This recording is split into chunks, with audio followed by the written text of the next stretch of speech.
श्री राजभूषण जी निषाद, श्री सतीश चंद्र दुबे, श्री नंदकिशोर जी Yadav, Shri Radha Mohan Singh ji, Shri Sanjay Jaiswal, doctor Sanjay Jaiswal और बहु गोपाल नारायण सिंह जी, ऋतुराज सिंह जी और यहां मौजूद मेरे सभी कार्यकर्ता बहनों एवं भाइयों, लंबे अरसे के बाद बिहार की प्रदेश कार्य समिति को संबोधित करने के लिए आप सबके सामने खड़ा हुआ हूं। लंबे समय के बाद आया हूं, फिर भी आप लोगों ने बहुत ही गर्मजोशी के साथ स्वागत किया है। लेकिन मैं जानता हूं भारत की परंपरा है और शिष्टाचार का तकाजा भी है। स्वागत, अभिनंदन और सलाम दुआ कभी एक तरफा नहीं होना चाहिए।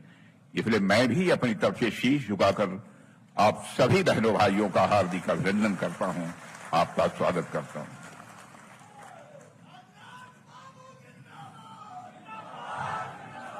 बहनों भाइयों, आप किसी साधारण राजनीतिक पार्टी के कार्यकर्ता नहीं हैं। आजाद भारत में आपने देखा है कि नेताओं की कथनी और करनी, कृति और कथन, वर्ड्स और डीड्स में अंतर होने के कारण भारत की राजनीति और भारत के नेताओं पर से जनता का विश्वास धीरे धीरे कम होता चला गया। भारत की राजनीति में विश्वास का संकट निरंतर गहरा होता चला गया। लेकिन आप सीना ठोक कर दावे के साथ कह सकते हो कि भारत की राजनीति में पैदा हुए विश्वास के संकट को चुनौती के रूप में किसी राजनीतिक पार्टी ने स्वीकार किया है तो हमारी और आपकी पार्टी या भारतीय जनता पार्टी है।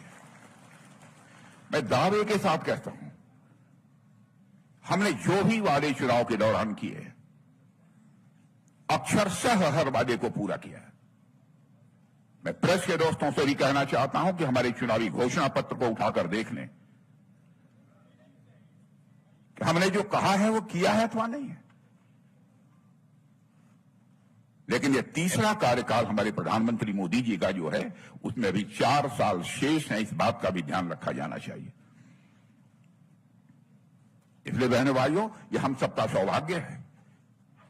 लोकतंत्र में यदि किसी राजनीतिक पार्टी के कार्यकर्ता के रूप में हमें काम करने का अवसर मिला है तो हिंदुस्तान की नहीं, मैं कह सकता हूं कि दुनिया की सबसे विश्वसनीय राजनीतिक पार्टी है, सबसे क्रेडिबल राजनीतिक पार्टी है।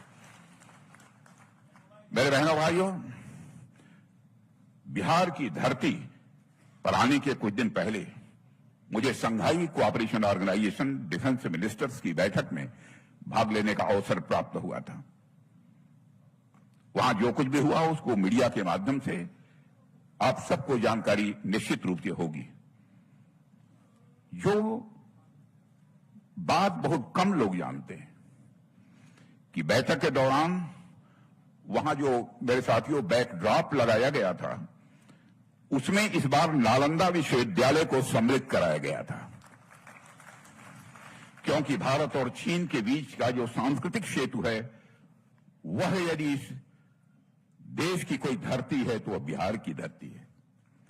इतना ही नहीं, चीन के साथ जो बाइलेटरल मीटिंग यानी द्विपक्षीय बातचीत हुई उसके बाद जो गिफ्ट एक्सचेंज हुआ उसमें मैंने चीन के रक्षा मंत्री को एक मधुबनी की पेंटिंग भी भेंट की थी जिसका नाम है ट्री ऑफ लाइफ।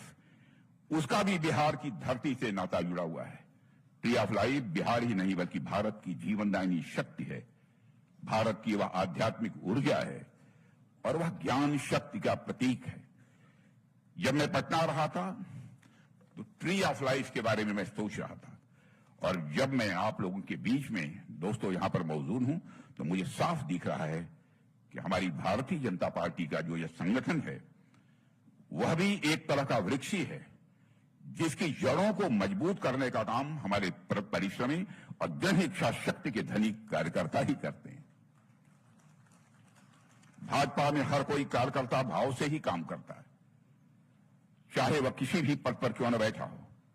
यही हमारी पार्टी की मजबूती का आधार है और साथियों जिसका यह परिणाम यह हुआ है कि भारतीय जनता पार्टी पूरी दुनिया की सबसे बड़ी राजनीतिक पार्टी आज बन चुकी है। साथियों, आज जब हम पटना में बिहार प्रदेश भारतीय जनता पार्टी की कार्य समिति की बैठक के लिए यहां पर एकत्रित हुए हैं, पटना के बारे में एक जगह ऐसा लिखा गया है कि यह पटना नगर पृथ्वी का तिलक तथा विद्वानों की निवास स्थली है, जिसे भगवान विश्वकर्मा ने भगवान ब्रह्मा को अपना कौशल दिखाने के लिए बनाया था। यह है आपकी और हमारी यह पटना नगरी। पटना की पावन धरती विचार, ज्ञान और जन क्रांति की भूमि है। यह वही पाटलिपुत्र है जहां सम्राट अशोक ने शांति और धम्म का संदेश पूरी दुनिया तक पहुंचाया था। यही वह भूमि है जहां चाणक्य ने राजनीति और राष्ट्रनीति के शाश्वत सिद्धांत रचे थे और जहां आर्यभट्ट ने खगोल और गणित के क्षेत्र में भारत को विश्व गुरु बनाने का काम किया था। इसलिए भूमि केवल इतिहास की ही नहीं, भविष्य के भी निर्माता है। ऐसी महान धरती है हमारे इस बिहार राज्य की। मेरे साथियों, बिहार की कमान इस समय डॉक्टर दिलीप जायसवाल जी के हाथों में है। उनकी अध्यक्षता में यह प्रदेश कार्य समिति की बैठक हो रही है और मैं जानता हूं उन्होंने बराबर एक कार्यकर्ता के भाव से काम किया है। और एक बात जो यहां मैं जोड़ना चाहता हूं यह है कि यहां मौजूद आप सभी कार्यकर्ता सामान्य कार्यकर्ता नहीं हैं, आप स्वर्णिम बिहार के निर्माता हैं। आप सिर्फ पार्टी के सदस्य मात्र नहीं हैं, आप हमारी विचारधारा के योद्धा हैं। आप बिहार के निर्माण की नींव हैं। और आज बिहार प्रदेश कार्य समिति की बैठक मैं मानता हूं कोई साधारण आयोजन नहीं है। यह वह क्षण है जब हम अपने महान अतीत से प्रेरणा लेकर आने वाले चुनावों की रणनीति तय करेंगे, संगठन को एक नई दिशा देंगे और अपने कार्यकर्ताओं के संकल्प को जन आंदोलन में बदलेंगे। साथियों, हम सब जानते हैं कि भाजपा के बड़ा से बड़ा पदाधिकारी क्यों न हो या एक निष्ठावान करता, वह सिर्फ चुनावों के वक्त ही नहीं सक्रिय होता है, बल्कि वह हर दिन राष्ट्र निर्माण की साधना में लगा रहता है। और आज बिहार में यही साधना परिवर्तन की शक्ति बनकर उभर चुकी है। यह केवल एक संगठन की बैठक मात्र नहीं है, इस रूप में मैं इसे नहीं देखता हूं, बल्कि एक संकल्प सभा है। और उस संकल्प की शुद्धि के लिए जो बिहार और भारत को नई ऊंचाइयों पर ले जाने के लिए हमें लेना है।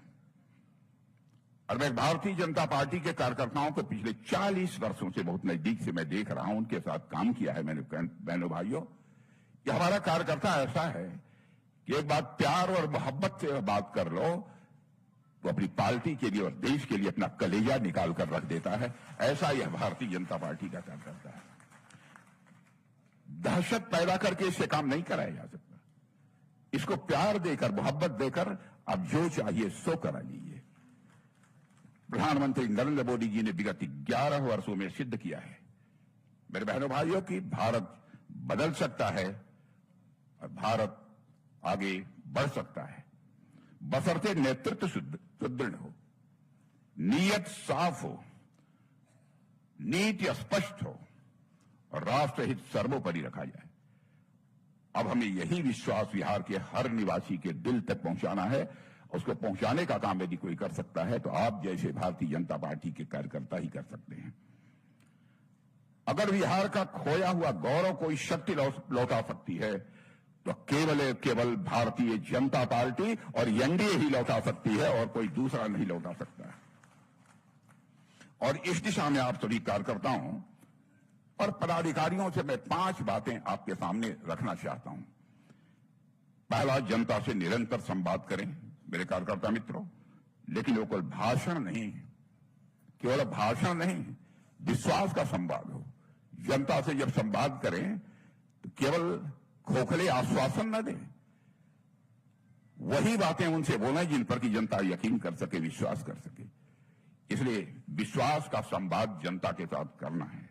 हर बूथ, हर मोहल्ले, हर पंचायत में जाकर मोदी जी के नेतृत्व की बात कहें, भाजपा की बात करें, लेकिन उसे सिर्फ भाषण न बनाएं।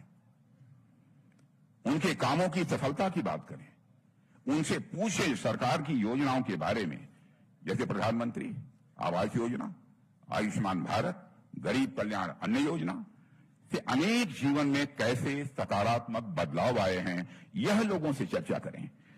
जब लोग साथियों अनुभव से जुड़ते हैं तब उन्हें भरोसा होता है, इसलिए मैं यह बात कह रहा हूं। दूसरी बात, बिहार के आत्मविश्वास को फिर से जगाइए, बिहार के आत्मविश्वास को फिर से जगाइए, अतीत के गौरव को भविष्य की प्रेरणा बनाइए, लोगों को याद दिलाइए कि वही धरती है जहां भारत का सबसे पहला गणराज्य था, जहां महात्मा बुद्ध और भगवान महावीर ने ज्ञान दिया था, और जहां से संविधान सभा का नेतृत्व करने वाले बाबू राजेंद्र प्रसाद जी आए, और जहां से संविधान को बचाने वाले जयप्रकाश नारायण जी आए, जिन्होंने संपूर्ण क्रांति का आह्वान भी इसी पटना की धरती से किया था।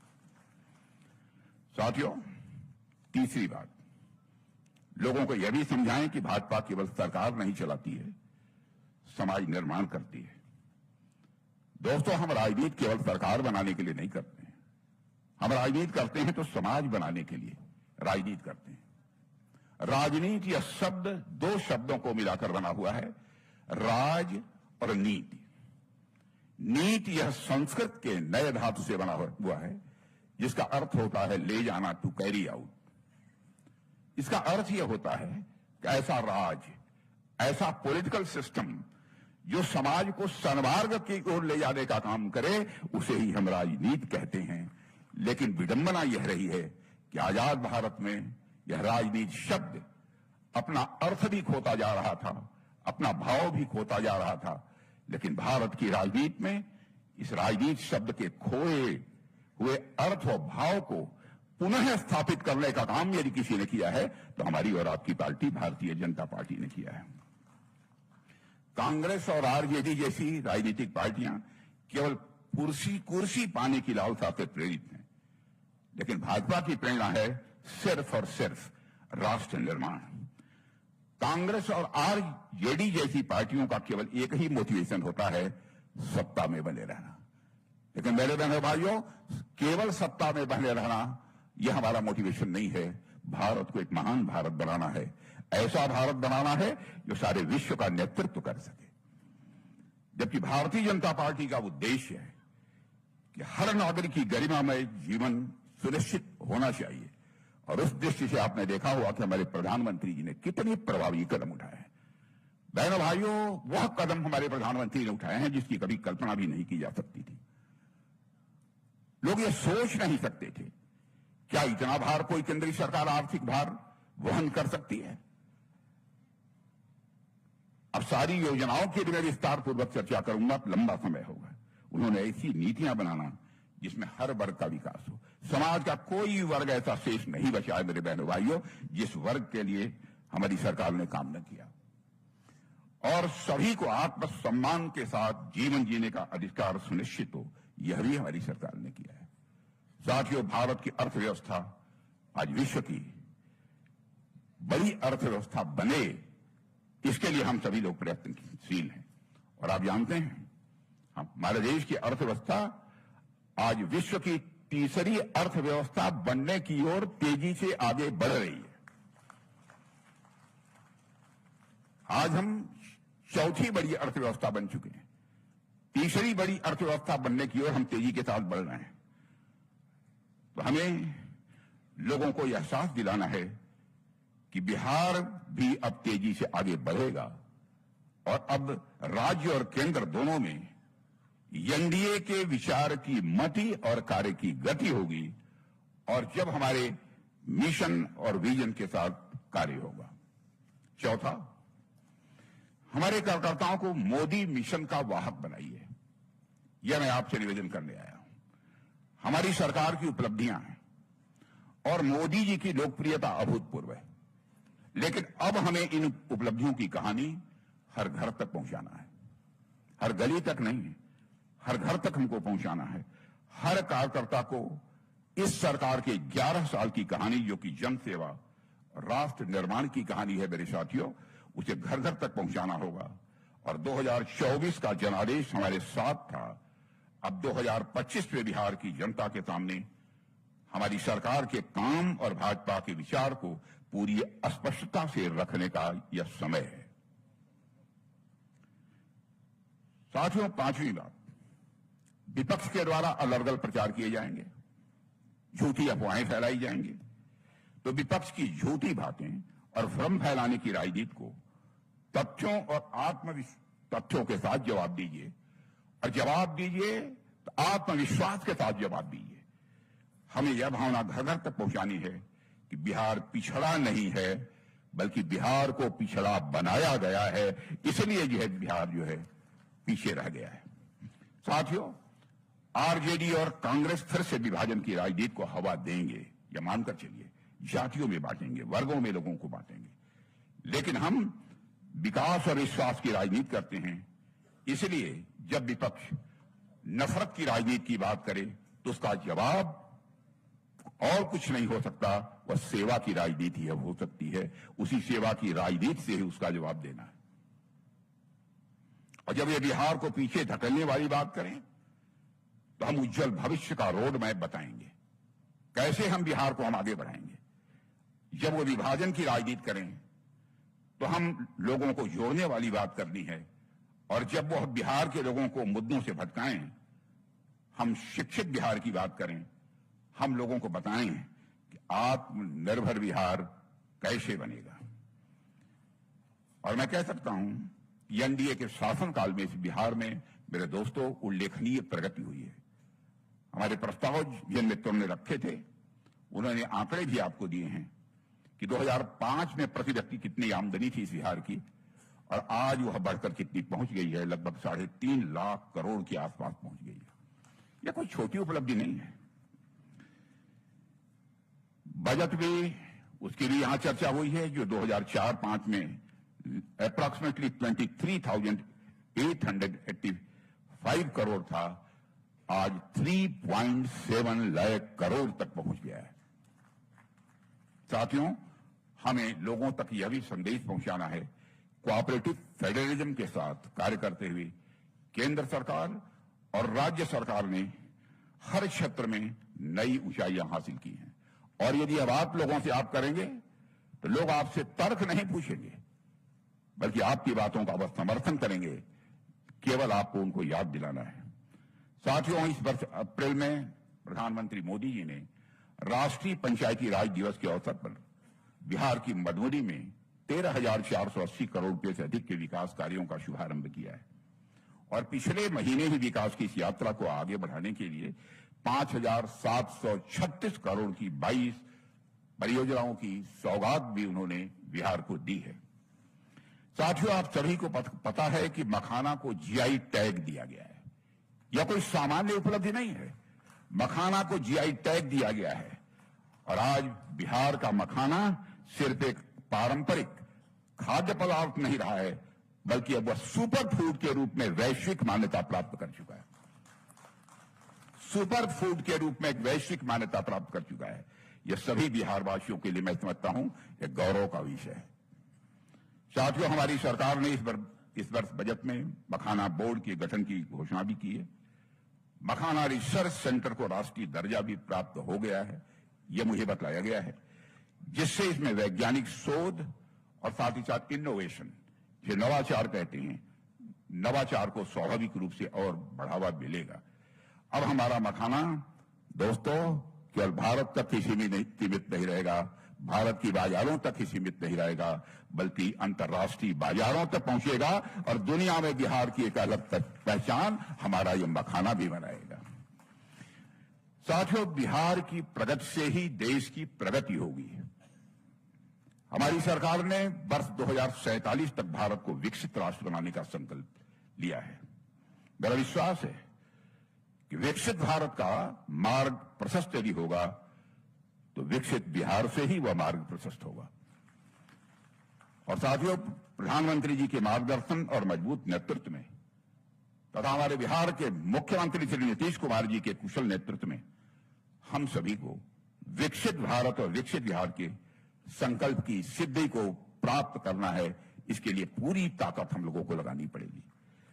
हमें लोगों को यकीन दिलाना है कि कोई पार्टी बिहार को उसके गौरवपूर्ण इतिहास की तरह गौरवमय उज्जवल भविष्य दे सकती है तो वह केवल और केवल पार्टी भारतीय जनता पार्टी है। केवल और केवल गठबंधन यदि कोई है तो एनडीए। साथियों, जब आजादी से पहले श्री सच्चिदानंद जी सिन्हा के नेतृत्व में बिहार के युवा बुद्धिजीवियों ने अलग राज्य की मांग की थी, मैं आपको याद दिलाना चाहता हूं, तो उस समय सारे युवा बुद्धिजीवियों के मन मस्तिष्क में एक उम्मीद थी। वो उम्मीद थी इस रत्नगर्भा भूमि के खजाने से एक समृद्ध और खुशहाल बिहार बनेगा। साथियों, जब स्वामी सहजानंद सरस्वती ने एक छोटे से गांव बिहटा से किसान आंदोलन की जब उन्होंने शुरुआत की थी, जब केबी साहय खून से सनी पट्टियों को साथ जमींदारी उन्मूलन का प्रस्ताव लेकर बिहार की विधानसभा में खड़े हुए थे, जब राहुल सांकृत्यायन और कार्यानंद शर्मा जैसे सेनानी परमानेंट सेटलमेंट जैसी व्यवस्था को हिलाकर रख देने निकले थे, तब बिहार में उम्मीद थी और यहां के लोग भविष्य के प्रति आश्वस्त थे। बिहार भारत के सुनहरे भविष्य की, मेरे साथियों, एक प्रयोगशाला थी। जब छोटा नागपुर की पहाड़ियों में जमशेद टाटा जी के लिए शाहपुर साकलातवाला को ने आयरन ओर खोजा था, और इतना ही नहीं, साक्षी गांव में स्टील प्लांट की नींव पड़ी थी। जब बोकारो रांची में टेम्पल्स ऑफ टेक्नोलॉजी खड़े हुए थे, जब बिहार के लोगों ने चेकोस्लोवाक और सब रूसी इंजीनियरों के साथ मिलकर विकसित बिहार और भारत का सपना उस समय गढ़ा था। मेरे साथियों, और फिर जब अगस्त 1974 में बीमार जयप्रकाश नारायण जी ने, अस्वस्थ उस समय थे जयप्रकाश नारायण जी, उन्होंने गांधी मैदान से भारी बारिश में डटे हुए जन समूह से कहा था, भ्रष्टाचार मिटाना है और नया बिहार बनाना है। तब एक बार फिर पूरे राज्य में बदलाव की मसाल जल उठी थी। लेकिन अफसोस मेरे साथियों, लंबे समय तक चली कांग्रेस और आरजेडी की विफल, भ्रष्ट और परिवारवादी सरकारों ने इन सभी उम्मीदों को, सभी आशाओं को गहरी निराशा में बदल दिया। साथियों, विकास का पहिया सिर्फ थमा नहीं, बल्कि वो उल्टा चलने लगा इन लोगों के शासनकाल में। यहां की असाधारण प्रतिभा पलायन करने पर लोग मजबूर हो गए। बिहार, जो भारत की राजनीति, समाज और विचार का सिरमौर था, पिछड़ेपन और कुशासन की गिरफ्त में धकेल दिया गया। लेकिन दोस्तों, अब वो कहानी काफी हद तक बदल चुकी है। साथियों, बिहार कभी भारत के विकास का अगुवा बन सकता था। इसकी धरती, यहां के लोगों की प्रतिभा और मेहनत में वह सामर्थ्य भी था कि वह राज्य पूरे राष्ट्र के लिए एक आदर्श बनता। लेकिन उस सपने को नष्ट किया गया। कांग्रेस और फिर आरजेडी के वर्षों के कुशासन ने उस सपने की हत्या कर दी थी। साथियों, आरजेडी से पहले दशकों तक कांग्रेस भी बिहार के पिछड़ेपन और दुर्दशा का एक बहुत बड़ा कारण रही है। 1980 के दशक में जब बिहार में कांग्रेस का कुशासन था, तो सिर्फ मुख्यमंत्री बदल रहे थे, विकास की दशा नहीं बदल रही थी। भ्रष्टाचार को संस्थागत रूप दिया गया और बिहार में गवर्नेंस की रीढ़ पूरी तरह से तोड़ दी गई थी। आप जरा सोचिए साथियों, जिस धरती ने साहित्य से लेकर विज्ञान तक, धर्म से लेकर आत्मज्ञान तक हर क्षेत्र में भारत को दिशा दी हो, उस बिहार को कांग्रेस और आरजेडी की विफल, भ्रष्ट और जातिवादी राजनीति ने किस गर्त में पहुंचा दिया।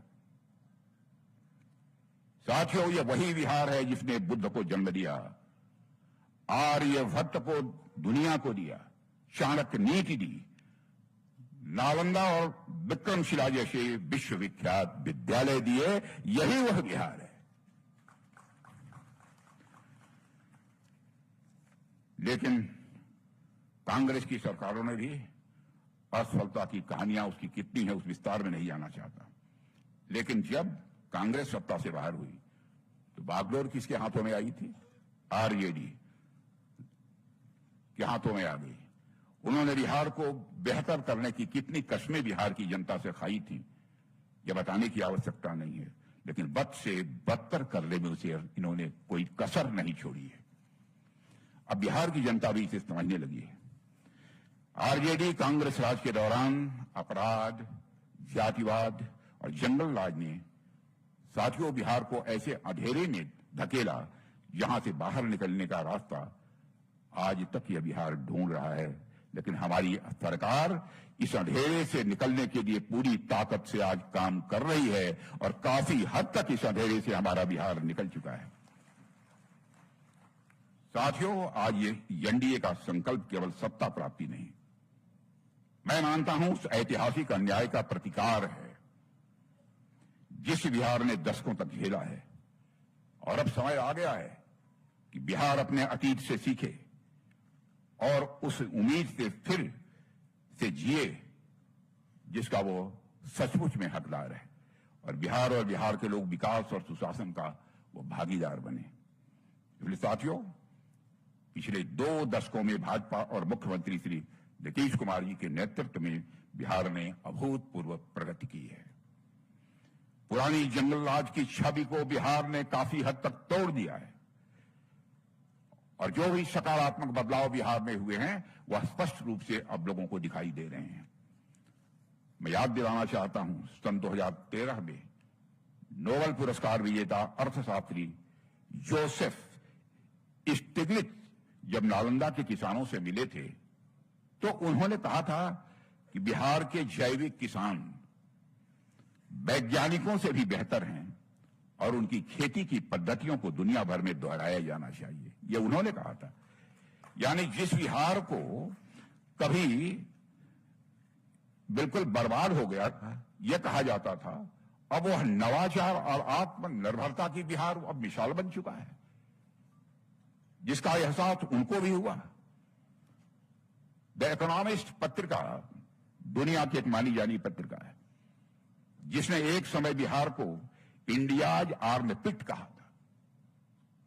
साथियों, उसी ने नीतीश कुमार जी के शासन में बिहार की सराहना करते हुए उसी इकोनॉमिस्ट ने लिखा है कि बिहार भारत की सबसे अप्रत्याशित लेकिन शानदार टर्न अराउंड स्टोरी बन चुका है। यह उस इकोनॉमिस्ट ने लिखा है, मैं यह बात नहीं कह रहा हूं। उन्होंने लिखा है कि कैसे बिहार में सड़कें बनी, कैसे बिहार में स्कूलों में बच्चे पहुंचने लगे, कैसे बिहार में कानून और व्यवस्था में सुधार हुआ है और विकास की एक नई धारा बिहार में प्रारंभ हुई। यह उन्होंने कहा है।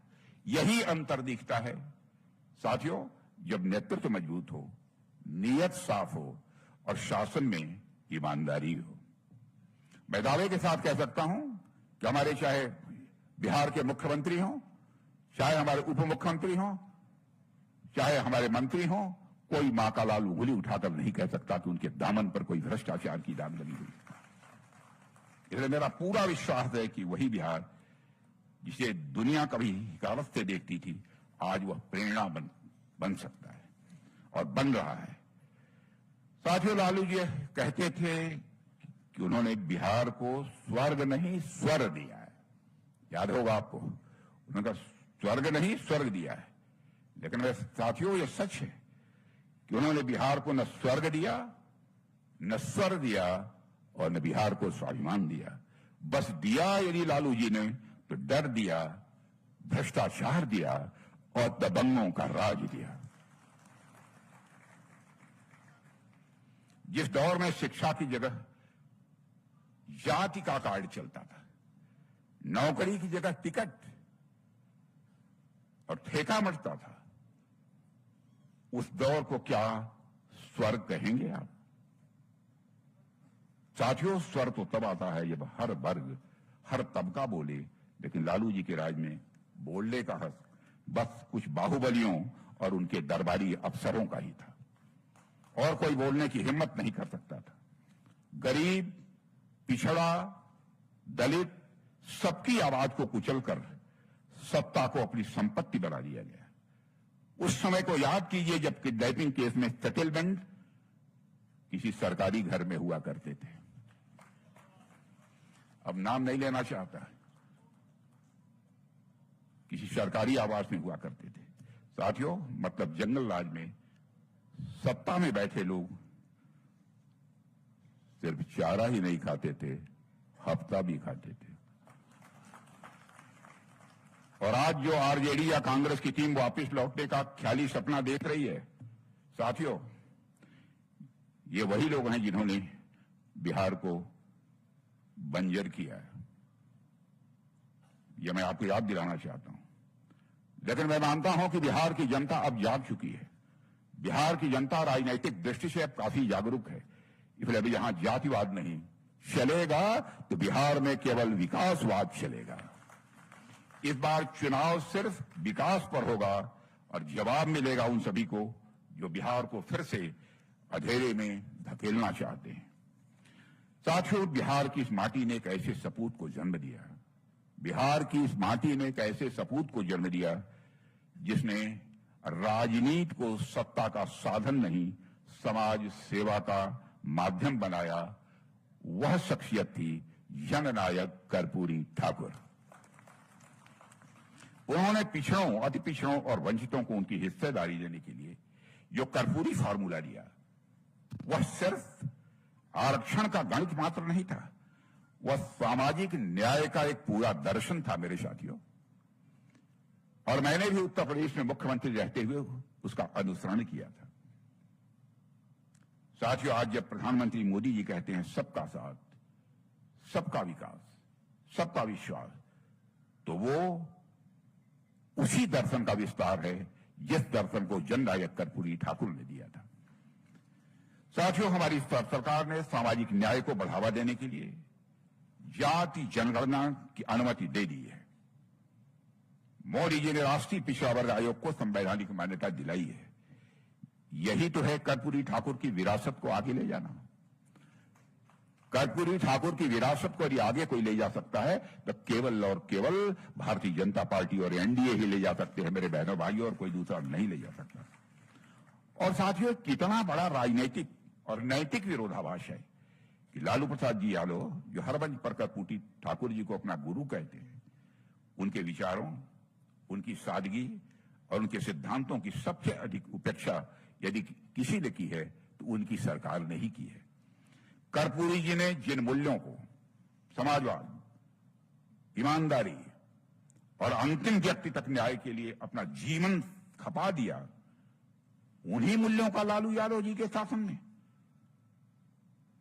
उसके साथ क्रूर मजाक किया गया, सारे मूल्यों को कुचल डाला गया। हालांकि लालू जी सार्वजनिक रूप से तो कर्पूरी जी के साथ अपनी घनिष्ठता प्रदर्शन करते थे, लेकिन निजी तौर पर उनके लिए क्या कहते थे शायद बिहार के कुछ लोगों को मालूम होगा। मालूम है कि कुछ लोगों को नहीं मालूम। बहनों भाइयों, कर्पूरी जननायक कर्पूरी ठाकुर जी के लिए आप शब्दों का प्रयोग करते थे, ऐसा लोग यहां लोगों ने मुझे बताया। यह दोहरा चरित्र है लालू जी। राजनीति में चरित्र दोहरा नहीं होना चाहिए। और यह एक पुस्तक में लिखा हुआ है जिसे मैंने देखा है, वह शंकरसन ठाकुर एक वरिष्ठ पत्रकार थे, उन्होंने पुस्तक लिखी है ब्रदर्स बिहारी, उसमें इसका उल्लेख किया है। और एक घटना और मैं आपके सामने यहां रखना चाहता हूं जिसे पढ़कर मेरा मन बहुत व्यथित हो गया। प्रसिद्ध पत्रकार शंकरसन ठाकुर ने अपनी पुस्तक में स्वर्गीय लक्ष्मी साहू की बताई एक घटना का भी उन्होंने उल्लेख किया है। कर्पूरी ठाकुर जी जब विपक्ष के नेता थे, उन्होंने लिखा है, कर्पूरी ठाकुर जी जब विपक्ष के नेता थे तो बहुत बीमार चल रहे थे, लेकिन विधानसभा में एक अहम बहस में हिस्सा लेने के लिए उन्हें मजबूरी से घर से निकलना पड़ा। कर्पूरी जी का जीवन अत्यंत सादा था, न गाड़ी न तामझाम। उन्होंने अपने सहयोगी शिवानंद पासवान से कहा था कि लालू यादव से पूछो, अगर संभव हो तो अपनी जीप से मुझे विधानसभा छोड़ दें। या मैं अपनी बात नहीं कह रहा हूं, मुझे क्षमा किया जाए, जो कि वरिष्ठ पत्रकार ने लिखा है उसी की बात मैं कह रहा हूं। अब सोचिए, एक बीमार, वरिष्ठ और सम्मानित नेता की छोटी सी मदद की यह बात थी। वो लालू जी जो खुद को कर्पूरी भक्त कहते थे, उन्होंने क्या जवाब दिया होगा उसकी आप कल्पना नहीं कर सकते। लालू जी ने कहा कि मेरी जीप में तेल नहीं है, और वैसे भी कर्पूरी जी इतने बड़े नेता हैं, वो अपनी कार क्यों नहीं खरीद लेते हैं। कर्पूरी ठाकुर जी को लालू प्रसाद यादव ने सिर्फ जुबान से गुरु कहा, लेकिन कभी भी मेरे दोस्तों मन से उनका सम्मान नहीं किया है। और जो कुछ भी मैंने कहा है, मैंने एक पत्रकार की बात कही है, उसे मेरा जुमला न माना जाए, लेकिन उन्हीं कर्पूरी बाबू को सच्चा सम्मान तब मिला जब हमारे प्रधानमंत्री नरेंद्र मोदी जी ने मरणोपरांत भारत रत्न की उपाधि से अलंकृत किया। इसीलिए मैं कहता हूं कि हिंदुस्तान की अकेली राजनीतिक पार्टी भारतीय जनता पार्टी है जिसके कृति और कथन, जिसके वर्ड्स और डीड्स, कहने और करने में कोई अंतर नहीं है मेरे दोस्तों।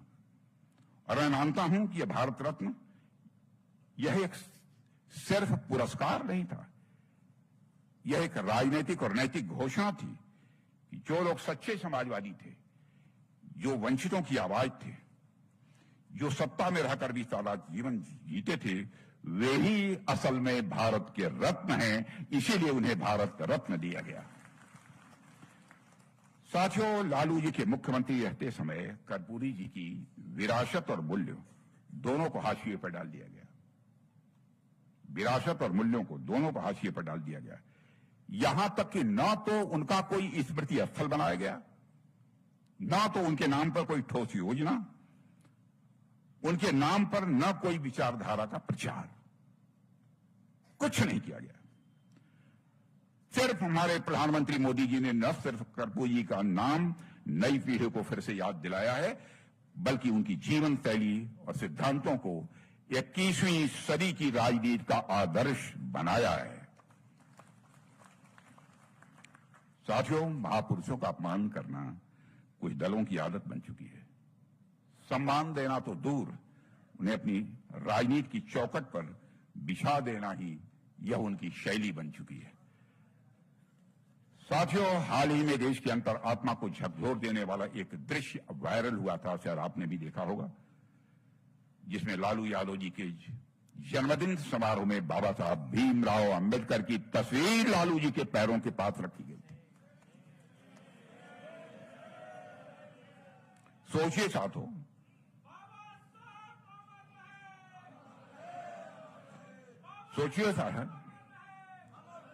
सोचिए साथियों, कोई सामान्य गलती नहीं थी। यह उस मानसिकता का प्रतीक था जिसने दलितों और पिछड़ों के अधिकारों के प्रतीक पुरुष के लिए सम्मान की कोई जगह ही नहीं है। और मैं मानता हूं, मैं जानता हूं कि इनमें से माफी की उम्मीद करना भी व्यर्थ है, क्योंकि जिनके दिलों में बाबा साहब भीमराव अंबेडकर के लिए सम्मान नहीं, वो कभी पश्चाताप नहीं कर सकते हैं मेरे दोस्तों। आरजेडी जैसे दल बाबा साहब की तस्वीर ही नहीं, उनके विचारों को भी कोई भाव नहीं देते हैं, कोई मोल नहीं देते हैं। लेकिन भारतीय जनता पार्टी बाबा साहब और उनके दिए गए मूल्यों को अपने दिल में बसाती है। भाजपा की सरकार ने बाबा साहब से जुड़े स्थानों को पंच तीर्थ के रूप में विकसित करने का काम किया है। हमारी सरकार ने बाबा साहब के विचारों को नीति में बदला है और उनके दिखाए रास्ते और मूल्यों का अनुसरण किया है। बाबा साहब ने के दिशा निर्देश को मानते हुए समाज के अंतिम व्यक्ति तक पहुंचने का काम आजाद भारत के इतिहास में पहली बार किसी सरकार ने किया है, तो हमारी सरकार ने किया है, हमारे प्रधानमंत्री नरेंद्र मोदी जी ने किया है। और यही प्रयत्न हमारे जो श्रद्धेय अटल बिहारी वाजपेयी जी जब भारत के प्रधानमंत्री थे तो उन्होंने भी किया था। यही फर्क है प्रचार और प्रतिबद्धता में, और यही फर्क है दोस्तों दिखावे और भक्ति में। साथियों, कुछ लोग पूछ सकते हैं कि हम बार बार अतीत की बात क्यों करते हैं, जो गुजर चुका है उसकी बात क्यों करते हैं। हम इसलिए बात करते हैं कि ऐसे लोगों का असली चेहरा जनता को याद रहे, ऐसा न हो कि देश की जनता उसे भूल जाए। वे इन लोगों की चिकनी चुपड़ी बातों में न आ जाएं, क्योंकि वो खतरा अभी पूरी तरह से समाप्त नहीं हुआ है। वो सोच, वो व्यवस्था, वो भ्रष्टाचार जिसने बिहार को वर्षों तक अंधेरे में धकेला है मेरे दोस्तों, वो आज भी नया रूप लेकर हमारे सामने खड़ी है। हम सबको सजग रहना है। साथियों, आरजेडी और कांग्रेस ने मिलकर बिहार को पिछड़ेपन, बेरोजगारी और अपराध की गर्त में धकेला है। उन्होंने सत्ता को जनसेवा का माध्यम नहीं बल्कि परिवार की सेवा का साधन बना दिया है। युवाओं को से रोजगार छीना, किसानों को दर दर भटकने से इन्होंने मजबूर किया है और महिलाओं को असुरक्षा का भाव दिया और युवाओं के भविष्य को इन्होंने अंधेरे में धकेलने का काम किया है। आज जब एक नई पीढ़ी आगे बढ़ रही है तो दोस्तों हमारा कर्तव्य है कि उन्हें सच्चाई से हम परिचित कराएं, हकीकत क्या है। उन्हें बताएं कि अगर बिहार को कोई बदनाम करता रहा तो वही दल थे और अगर बिहार को कोई नया भविष्य दे सकता है तो केवल और केवल हमारे मोदी जी के नेतृत्व की सरकार दे सकती है केंद्र में, और प्रदेश में नीतीश जी के नेतृत्व की हमारी एनडीए सरकार ही दे सकती है। साथियों, हम सभी जानते हैं कि सिवान की धरती ने भारत को डॉक्टर राजेंद्र प्रसाद जी जैसा भी एक महान सपूत दिया था। एक स्वतंत्रता सेनानी, संविधान सभा के अध्यक्ष और हमारे पहले राष्ट्रपति, जिसकी ईमानदारी और राष्ट्रभक्ति पीढ़ियों के लिए आदर्श रही है। लेकिन दुर्भाग्य से लालू जी के जंगल राज में यही पवित्र धरती अपराध और आतंक की प्रयोगशाला बन गई है। और साथियों, आरजेडी कांग्रेस के राज में बिहार जहां कभी संविधान की गूंज सुनाई देती थी वहां गोलियों की आवाज गूंजने लगी थी आरजेडी और लालू जी के शासनकाल में। एक सभ्य समाज की जगह खौफ का साम्राज्य कायम हुआ था और उस अंधेरे दौर का प्रतिनिधित्व करती थी आरजेडी की लालटेन, और उस लालटेन ने रोशनी देने की जगह लोगों के घर में आग लगाई है। उस लालटेन ने लोगों को रोशनी देने की जगह लोगों के घरों में आग लगाई है। साथियों, आपको नई पीढ़ी को इस इतिहास को केवल याद दिलाना है, क्योंकि इतिहास हमें याद दिलाता है कि जब शासन दिशाहीन और मूल्य विहीन हो जाता है तब कैसे महान भूमि भी अंधकार, अराजकता, अपराध से बंजर हो जाती है। केवल यह लोगों को याद दिलाना है। हम अतीत को इसलिए याद करते हैं मेरे दोस्तों, ताकि भविष्य में वही गलती न दोहराई जाए। और कुछ सामंतवादी मानसिकता के लोगों ने बिहार में समाजवाद का चोला पहनकर लोगों को बहुत दिनों तक ठगा है, बहुत दिनों तक लोगों को बरगलाया है। इसके प्रति भी हम सबको सावधान रहने की जरूरत है।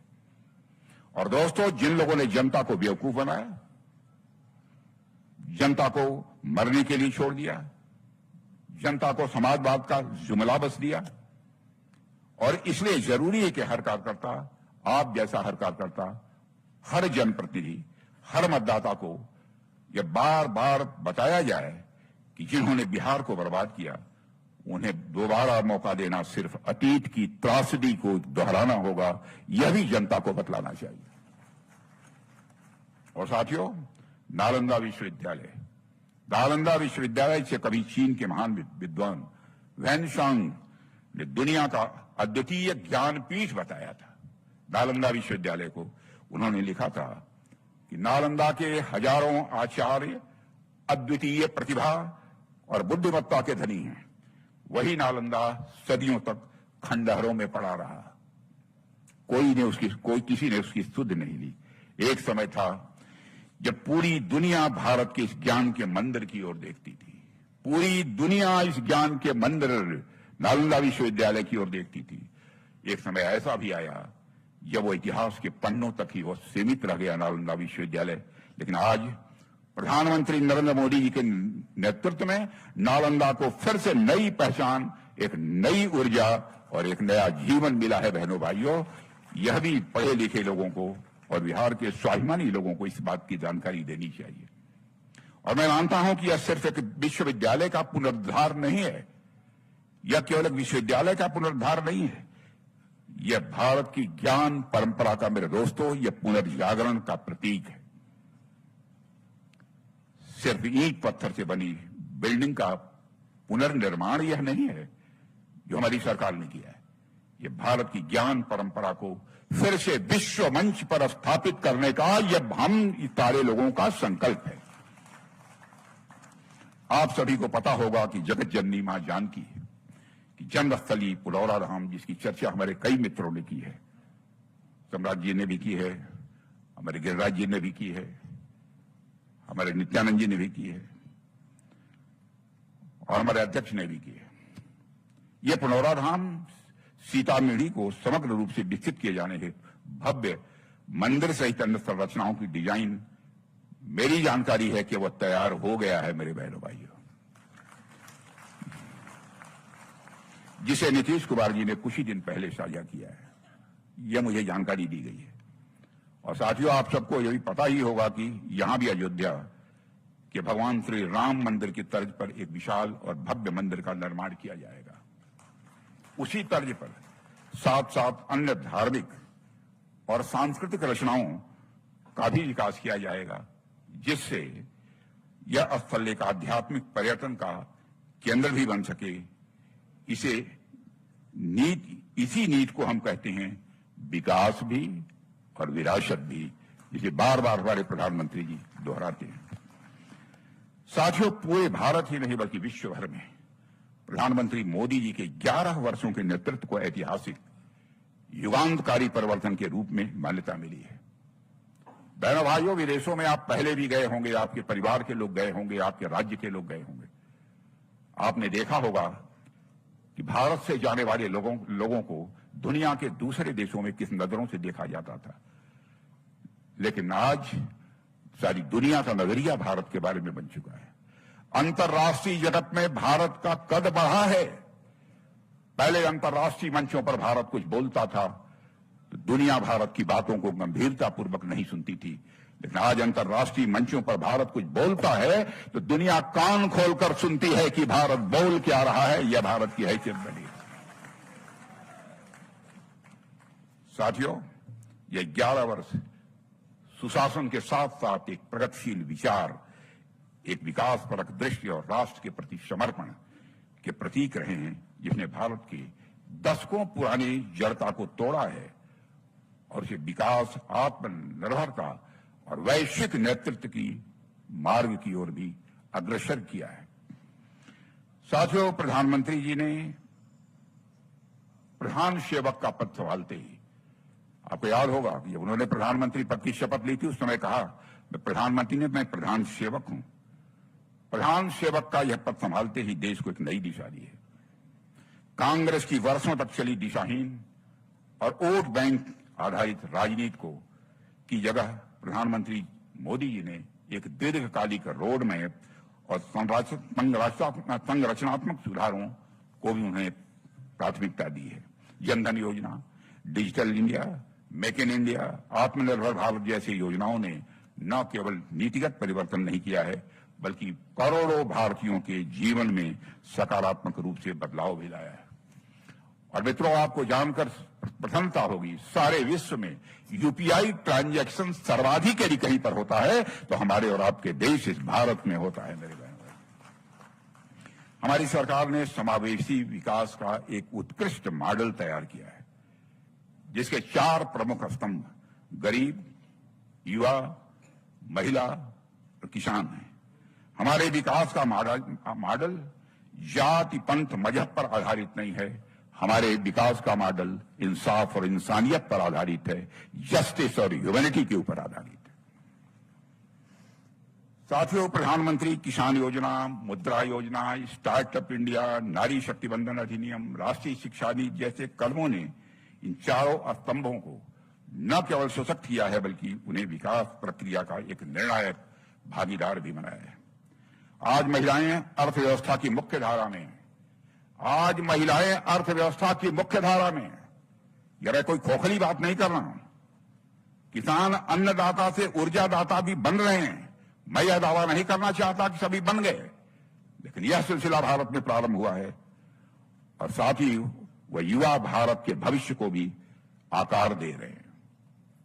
इसीलिए भारत का चित्र बदला है। दुनिया एक सम्मानित नजरों से भारत की ओर देखती है। विगत 11 वर्षों में हमारी सरकार ने बहुत सारे काम किए हैं, मैं उसकी उल्लेख नहीं करना चाहता। क्या क्या है, पीएम गति शक्ति, उड़ान, वंदे भारत, भारतमाला और जलमार्ग विकास जैसी परियोजनाओं ने देश की इंफ्रास्ट्रक्चर को, अधोसंरचना को एक नई ऊंचाई तक पहुंचाया है। साथियों, मोदी सरकार ने आत्मनिर्भर भारत के तहत रक्षा उत्पादन, डिफेंस प्रोडक्शन की यहां मैं बात कर रहा हूं, स्वदेशीकरण को भी बढ़ावा दिया है। मैं आपको जानकारी देना चाहता हूं कि 2014 में जब हमारी सरकार बनी थी तो डिफेंस के जो आइटम्स होते हैं, छोटे छोटे नट बोल्ट हथियार, ये लगभग 600 करोड़ 800 करोड़ 1100 करोड़ तक मैक्सिमम इनका एक्सपोर्ट होता था। और आज आपको जानकर खुशी होगी बहनों भाइयों, आज डिफेंस के हथियार, मिसाइलें कहीं बन रही हैं तो भारत की धरती पर बन रही हैं, भारतवासियों के हाथों से बन रही हैं, और हम दुनिया के दूसरे देशों को उसका एक्सपोर्ट भी कर रहे हैं। और इस समय हमारा एक्सपोर्ट 24,000 करोड़ रुपए को क्रॉस कर चुका है। और मैं आपको यकीन दिलाता हूं कि 2029 समाप्त होते होते हम डिफेंस इक्विपमेंट्स का, रक्षा से संबंधित जितनी सामग्रियां होती हैं उसका हम दुनिया को 50,000 करोड़ रुपए से ज्यादा का हम एक्सपोर्ट करेंगे। और आपको यह भी जानकारी होगी कि 100 से अधिक देशों को एक्सपोर्ट करने का काम इस समय आपका भारत कर रहा है मेरे बहनों भाई। 100 से अधिक देशों को या डिफेंस आइटम्स को एक्सपोर्ट करने का काम कर रहा है। Ayushman Bharat, PM health infrastructure mission और ई संजीवनी, जन औषधि योजना जैसी योजनाएं भारत को एक सक्षम, किफायती और समावेशी स्वास्थ्य प्रणाली की ओर भी ले जा रही हैं। इस सच्चाई को भी हमें समझना चाहिए। डिजिटल इंडिया, उमंग, प्रधानमंत्री ग्राम डिजिटल साक्षरता योजना ने डिजिटल क्रांति पहले कोई कल्पना नहीं करता था कि गांव-गांव तक पहुंच जाएगी। मैं आज दावे के साथ कहता हूं कि डिजिटल क्रांति हिंदुस्तान के गांव-गांव तक नहीं पहुंच रही है, गांव के गली-गली तक पहुंच रही है, अब लोगों के घरों तक पहुंच रही है। मोदी सरकार के solar energy, biofuel alliance, Govardhan, PM Kusum, one sun one world one grid जैसे कदमों ने न केवल पर्यावरण संरक्षण को प्राथमिकता मिली है इससे, बल्कि भारत को वैश्विक नेतृत्व करने का भी एक अवसर मिला है। लोग अब फॉलो कर रहे हैं कि भारत में यह सब सारे जो काम हो रहे हैं, दुनिया के जो विकसित देश हैं वह भी अब फॉलो कर रहे हैं, अनुसरण कर रहे हैं। इसलिए भारत अब दुनिया के अग्रणी ग्रीन ग्रोथ मॉडल्स में अब शामिल हो गया है। हमने सुरक्षा के मुद्दे पर भी ऐसा कार्य किया है जैसा पहले कभी नहीं हुआ है मेरे दोस्तों।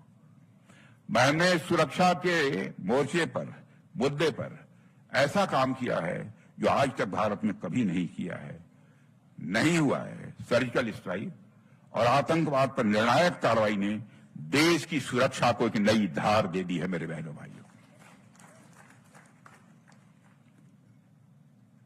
और मैं दावे के साथ कह सकता हूं कि आज तक भारत में कभी कल्पना भी किसी ने नहीं की होगी। सीमा पर तो लड़ाई होती थी, लेकिन सीधे भीतर घुसकर और 100 किलोमीटर से दूर जाकर आतंकवादी ठिकानों का सफाया करने का काम आज ऑपरेशन सिंदूर के दौरान हमारे जवानों ने किया है बहनों भाई। हम लोगों ने फैसला किया था, हम हिंसक नहीं हैं, हम क्रूर नहीं हैं।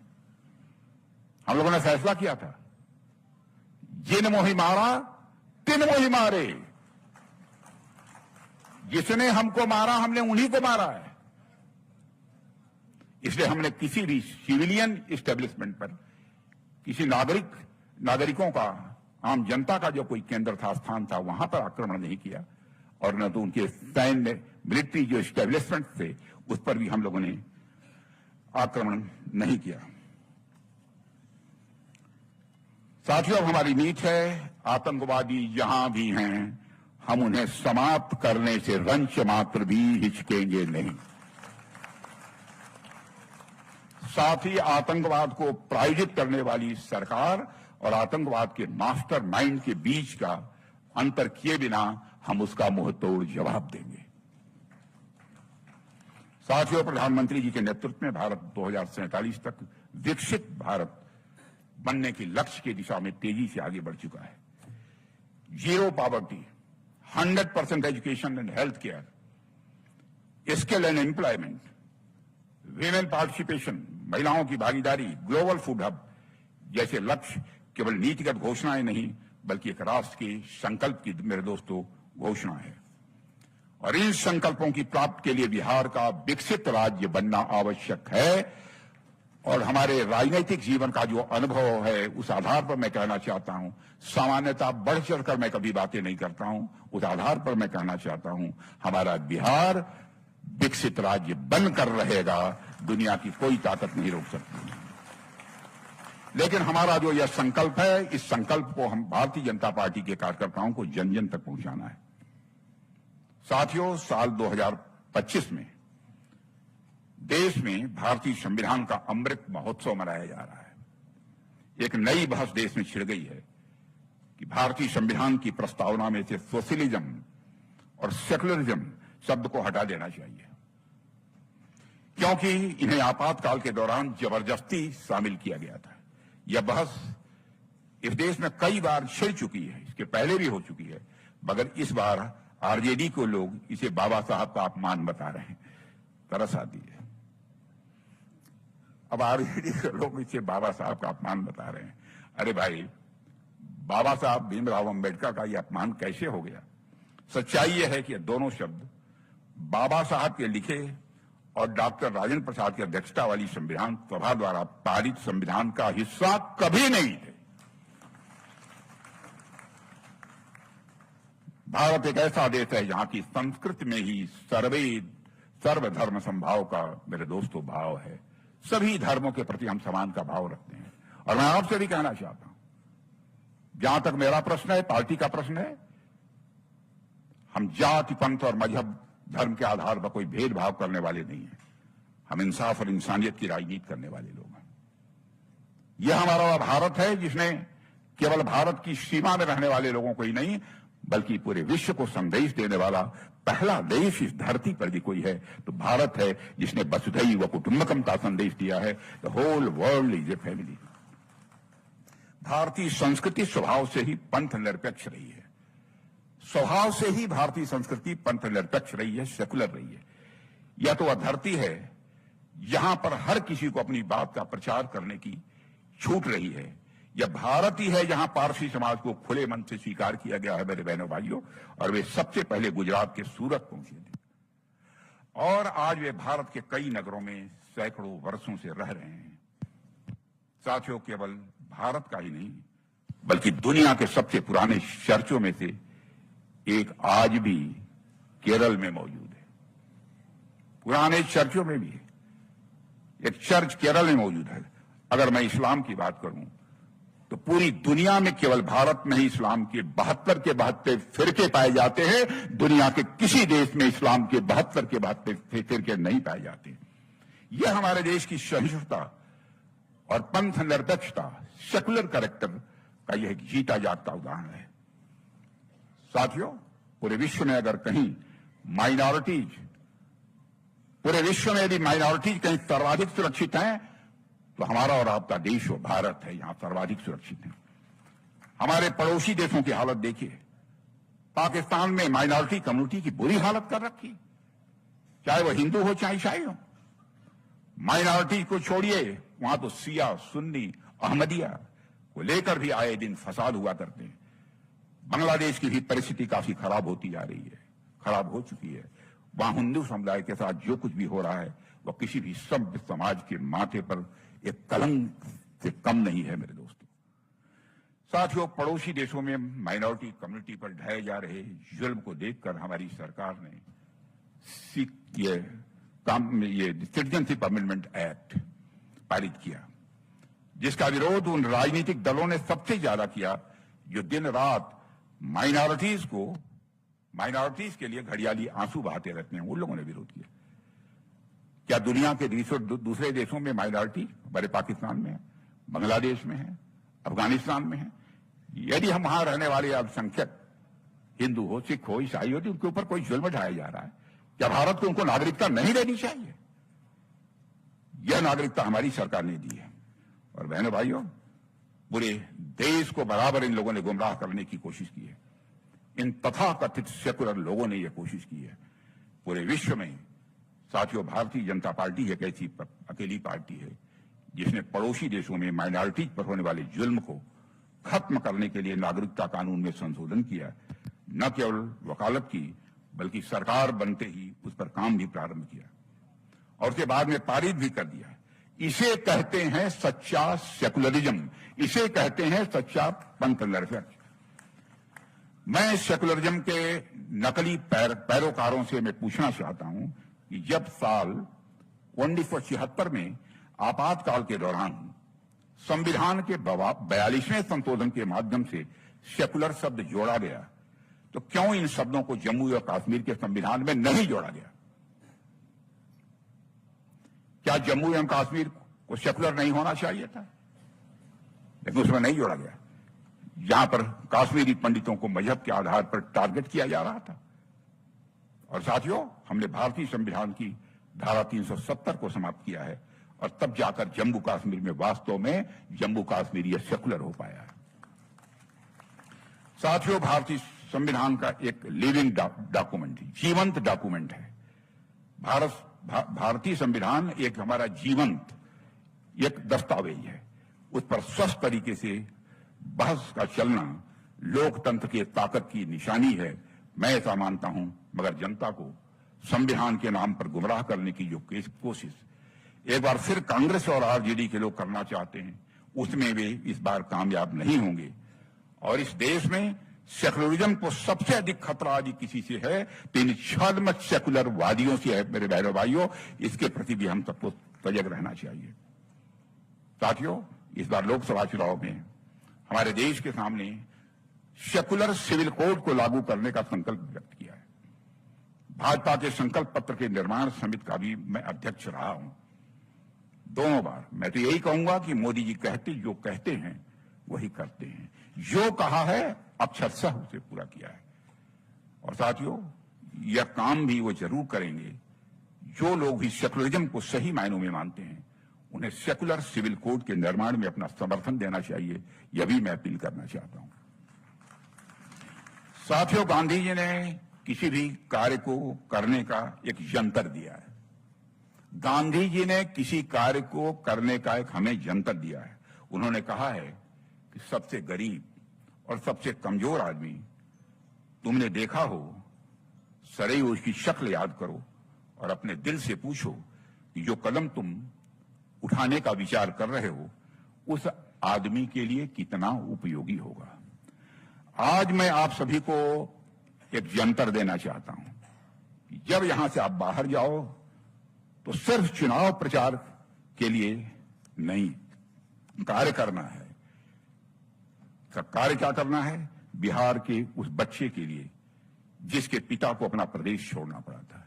आपको कार्य करना है बिहार के उसके बच्चे के लिए जिसके पिता को अपना प्रदेश छोड़ना पड़ा था क्योंकि यहां विकास नहीं था। कार्य करना है हर उस अपमान का दाग मिटाने के लिए जो बिहार के सीने में दाग दिया गया था, क्योंकि कुछ लोगों ने बिहार को जंगल राज में बदल दिया था।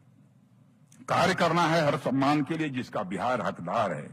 कार्य करना हर उस मां के लिए जिसका बेटा उस जंगल के राज में मार दिया गया था। कार्य करना उस बहन के लिए जिसके भाई का अपहरण कर दिया गया था। कार्य करना है हर उस बिहार के इंसान के लिए जो अपने प्रदेश और देश को विश्व का सबसे उन्नत स्थान बनते देखना चाहता है। उसके लिए हमें काम करना है। और साथियों, मैं पूरी तरह से आश्वस्त हूं इन सब सारी चीजों का संज्ञान लेते हुए इस बार के चुनाव में, चुनाव जब आएगा तो आएगा, लेकिन इसके अभी से हम लोगों को पूरी ताकत से लगना है और इस संदेश को जन जन तक पहुंचाना है। मैं दावे के साथ कह सकता हूं, जो हमारी जानकारी है, जो हमारी सूचना है कि बिहार में इस बार एनडीए की 2/3 बहुमत से सरकार बनने जा रही है।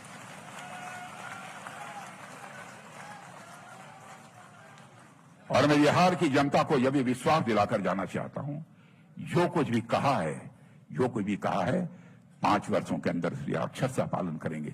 हम भारत की राजनीति में विश्वास का संकट किसी भी सूरत में पैदा नहीं होने देंगे। यह मैं अपने बिहार के बहने भाइयों को विश्वास दिलाते हुए अपना निवेदन समाप्त करता हूं। बोले भारत माता की, भारत माता की।